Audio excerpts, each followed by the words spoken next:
जी नाज़रीन अस्सलाम वालेकुम। मैं ई टाइम सरवर हस्पताल दे विच मौजूद हाँ। मेरी अपनी कोई ज़ाती तबीयत ख़राब है जिन्हें वास्ते मेरे को आवना पे। इतना एक डॉक्टर भी मौजूद कै नहीं। इतना अम्मा भेड़ी भी सारियां वो भी तो काफ़ी इंतज़ार कने बैठे हैं तो खाली वलिया वजन तो टाइम 12 का टाइम थी गया अजा तक कोई डॉक्टर मौजूद को नहीं।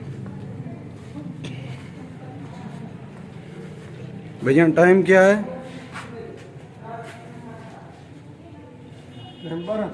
12 का टाइम है। कोई डॉक्टर भी कह नहीं इतना जैन कने पूछ दूँ कोई नहीं है। डॉक्टर साहब का कमरा भी बंद है। देखिनो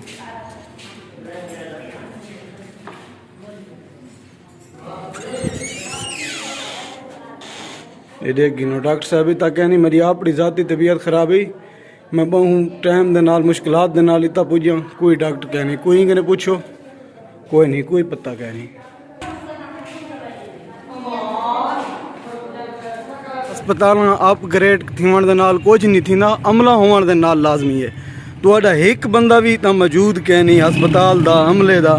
क्यों केदियां तनखाही गिनदे पैन हर वेले सच सर्वर दी अस्पताल अपग्रेड थी नहीं पे डॉक्टर है क्या नहीं। मरीज फिर वाल वेंदे पैन।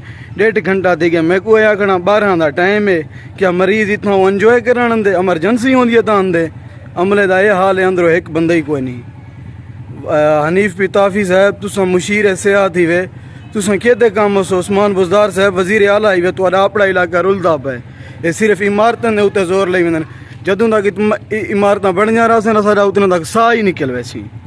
तो पेट दे विच दर्द आ एक गोलियां मैं स्टोर तो घिनने आखना हस्पताल दे विच कख थी गया। कोई डॉक्टर भी कह नहीं। ये हुण असां प्राइवेट इत्थां आंदे पैसे गोली गिनदे पैसे वक्ती तौर दर्द है जो डॉक्टर एक भी कह नहीं।